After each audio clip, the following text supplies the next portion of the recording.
Congress party అమలు కాని పథకాలు ప్రవేశపెట్టి అధికారం వచ్చి సంవత్సరం కావస్తున్నా ఇప్పటి వరకు ఏ ఒక్క పథకాన్ని పూర్తి స్థాయిలో అమలు చేయలేకపోయిందని బీజేపీ నేత బాస సత్యనారాయణ ఆరోపించారు. బీజేపీ నేతృత్వంలో జిల్లా కలెక్టర్ కార్యాలయం ముందు చేపట్టిన బీజేపీ ధర్నా కార్యక్రమంలో పాల్గొన్న సత్యనారాయణ మాట్లాడుతూ 6 గ్యారంటీల పేరుతో అందరిమెక్కిన కాంగ్రెస్ ప్రభుత్వం ఏదీ కాకుండానే విజయోత్సవాలు జరుపుకోవడం విడ్డూరంగా ఉందన్నారు.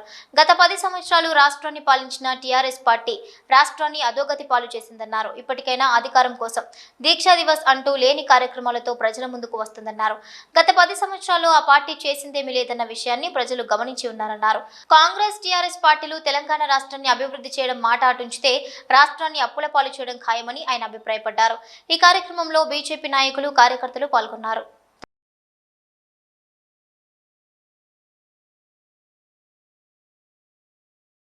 కాంగ్రెస్ పార్టీ రాష్ట్రంలో అధికారంలోకి రావడానికి అమలు కాని హామీలనిచ్చి న్యాయవంచన చేసింది.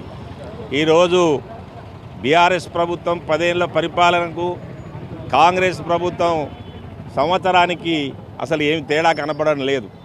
అమలు కాని హామీలనిచ్చి బీఆర్ఎస్ 7 లక్షల అప్పు చేస్తే సంవత్సరంలోనే 80,000 అప్పును కాంగ్రెస్ పార్టీ చేసి ఈ రాష్ట్రాన్ని అప్పుల కుప్పగా మార్చిన విషయం ప్రజలందరూ గమనిస్తున్నారు.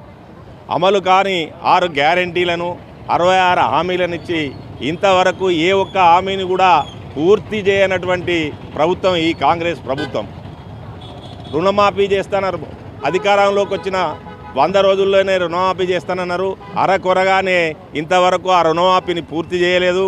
ఏదో నిన్న మొన్న పూర్తి చేసినా అని చెప్తున్నారు. అది కూడా ఇంకా పూర్తి కానటువంటి పరిస్థితిలో ఉన్నది. రైతులందరూ కూడా ఇప్పటికీ మాకు అమలు కాలేదు ఈ యొక్క రుణమాఫీ అని చెప్పడం జరుగుతున్నది.